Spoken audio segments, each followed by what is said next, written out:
Golconda jewellers తెలంగాణలో మొట్టమొదటి factory outlet మన కొత్తపేటలో ఫిబ్రవరి 14న గొప్ప శుభారంభం. ఇప్పుడు ఏకంగా ఉత్తరాంధ్రని 3 కుటుంబాలకు అప్పగించారు.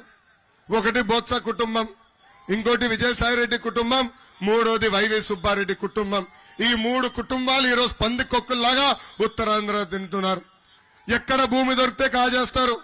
పరుపాటున ఒక చెరువు ఉంటే అది కూడా పూడ్చి ఈ రోజు ఈ 3 కుటుంబాలు ఆక్రమిస్తూ మనం చూస్తున్నాం. విశాఖ ఉక్కు ఆంధ్రుల హక్కు. ఆనాడు పెద్దవాళ్ళు పోరాడి విశాఖపట్నానికి ఉక్కు ఫ్యాక్టరీ తీసుకొచ్చారు. ఆ ఉక్కు ఫ్యాక్టరీ వల్ల ఉత్తరాంధ్రలో అనేక మందికి ఉద్యోగాలు ఉపాధి కల్పించింది. ఇప్పుడు ఆ ఉక్కు ఫ్యాక్టరీని ప్రైవేటీకరణకు ప్రయత్నిస్తున్నాడు ఈ జగన్. అందుకే ఉత్తరాంధ్ర ప్రజలకు మేము హామీ ఇస్తున్నాం, విశాఖ ఉక్కు ఫ్యాక్టరీ ప్రైవేటీకరణ జరగకుండా చేసే బాధ్యత మేము తీసుకుంటాం. ఇంకా విజయనగరం జిల్లాకి జగన్ పాదయాత్రలో 50 హామీలు ఇచ్చాడు. దాంట్లో ఏది ఒకటి నిలబెట్టుకోలే. అవన్నీ చదివితే దాదాపు 1 గంట పడుతుంది. కొన్ని ప్రధానమైన హామీలు నేను గుర్తు చేస్తున్నా. భోగాపురం ఎయిర్పోర్ట్ కడతా అన్నాడు, కట్టాడా? లేదు. రామ్ తీర్థం ప్రాజెక్ట్ పూర్తి చేస్తా అన్నాడు, చేయలేదు. గోస్తాని చంపావతి నదుల్ని అనుసంధానం చేస్తా అన్నాడు, చేయలేదు. రాంభద్రాపురం పెద్దగడ్డ ప్రాజెక్ట్ పూర్తి చేస్తా అన్నాడు, అది చేయలేదు. ఇంకా ఏకంగా పాలేరు నదిపై డ్యామ్ కూడా నిర్మిస్తా అన్నాడు, అది చేయలేదు. స్వర్ణముఖి చిట్టిగడ్డ పై బ్రిడ్జ్ కూడా నిర్మిస్తానని మాట ఇచ్చి మాట తప్పాడు ఈ జగన్. ఇవన్నీ చూస్తే నాకు జగన్ కున్న జబ్బు గుర్తొస్తుంది. ఆ జబ్బు ఏంటంటే ఆయన నిజం చెప్తే తల 1000 ముక్కలుగా పగులుతుందండి. అందుకే ఊరికి ఒక అబద్ధం, వీధికి ఒక అబద్ధం చెప్పి తిరిగిన వ్యక్తి జగన్. అసలు విజయనగరం జిల్లాని అభివృద్ధి చేసింది తెలుగుదేశం పార్టీ. ప్రజలందరూ ఒక్కసారి ఆలోచించాలా.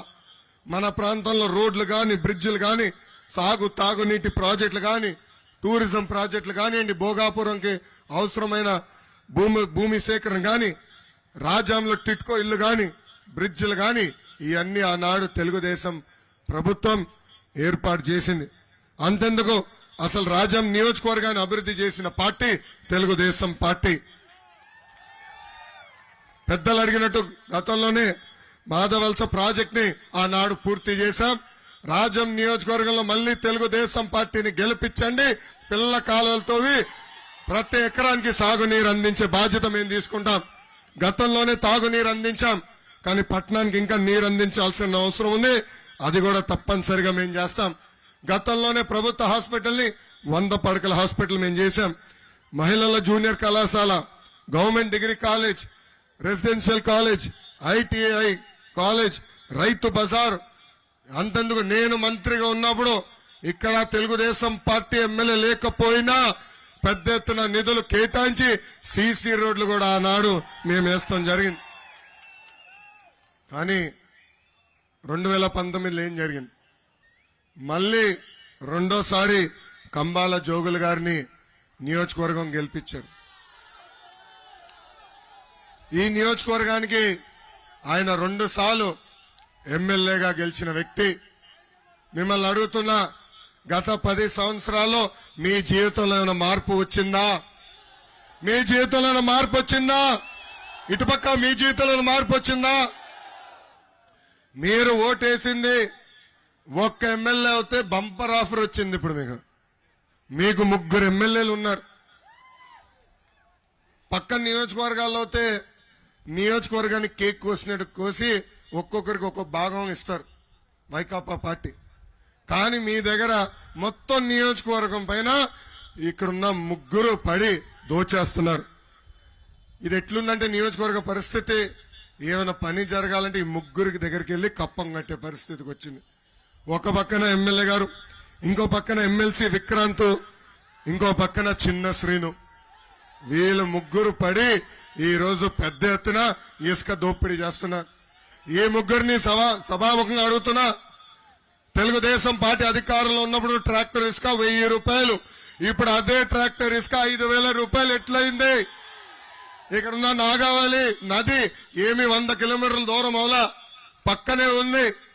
ఈ రోజు 5000 రూపాయలు అయిందంటే దానికి కారణం ఇక్కడున్న వీళ్ళు ముగ్గురు. అంతేందుకు రైతులు వాళ్ళ వరి అమ్మాలంటే దాంట్లో కూడా పెద్ద ఎత్తున కుంభకోణం చేశారు వీళ్ళు ముగ్గురు. ఇంకే ఏకంగా జిల్లాలో పంచాయతీరాజ్ జే రామకృష్ణ గారు ఆత్మహత్య చేసుకున్నారు. దానికి కారణం వైకాపా నాయకులు వెళ్ళి ఆయన బెదిరించి ఆయన దగ్గరున్న ఇనప సిమెంట్ తీసుకెళ్లిపోయారు. తిప్పి ఆయన్నే డబ్బులు కట్టమన్నారు. ఇంకా డబ్బులు కట్టలేక ఈ హెరాస్మెంట్ తట్టుకోలేక ఆయన ఆత్మహత్య చేసుకునే పరిస్థితి ఈ రోజు మనం అందరం చూస్తున్నాం. ఇక్కడున్న ప్రజలందరికీ నేను హామీ ఇస్తున్నా, 2024లో తెలుగుదేశం జనసేన పార్టీ బలపరిచిన అభ్యర్థిని మీరు గెలిపించండి. ఒక పద్ధతి ప్రకారం ఇక్కడ రైతులు పండించిన ధాన్యం మొత్తం కొనుగోలు చేసే బాధ్యత మేము తీసుకుంటాం. తోటపల్లి ప్రాజెక్టుకి అవసరమైన పిల్ల కాలువలు కూడా మేము తవ్వుతాం. ఇంకా రాజ్యం నియోజకవర్గం రోడ్లు ఎంత దారుణంగా ఉన్నాయో నాకే తెలుసు. రోడ్లే లేవు, అద్భుతమైన స్విమ్మింగ్ పూల్ ఉన్నాయి. మన ప్రభుత్వం అధికారంలోకి వచ్చిన మొదటి 100 రోజుల్లో రోడ్లు వేపించే బాధ్యత పట్టణంలో నేను తీసుకుంటాను. ఇంకా విజయనగరం పాలకొండ పైన రాజ్యంకి వెళ్లే రోడ్డు కూడా 4 లైన్ రోడ్లు వేస్తాం. పట్టణానికి భూగర్భ డ్రైనేజ్ కూడా ఏర్పాటు చేసే బాధ్యత మేము తీసుకుంటాం. రింగ్ రోడ్ కూడా ఏర్పాటు చేసే బాధ్యత మాది. ఇంకా పీజీ స్టడీ సెంటర్ కూడా ఏర్పాటు చేస్తాం. ఇప్పటికి మేము హామీ ఇచ్చాం, ప్రతి ఇంటికి ఉచితంగా నీటి కుళాయి ద్వారా సురక్షితమైన తాగునీరు కూడా అందించే బాధ్యత మన ప్రభుత్వం తీసుకుంటుంది. గతంలోనే ఇక్కడ 2500 టిట్కో ఇల్లు కట్టాం. ఇప్పటికీ ప్రభుత్వం సరిగా అది కేటాయించలేదు. అవసరమైన మేరకు మళ్లీ టిట్కో ఇల్లు కట్టించి పేద ప్రజలకు అందించే బాధ్యత కూడా మేము తీసుకుంటామని ఈ సభాముఖంగా నేను హామీ ఇస్తున్నా.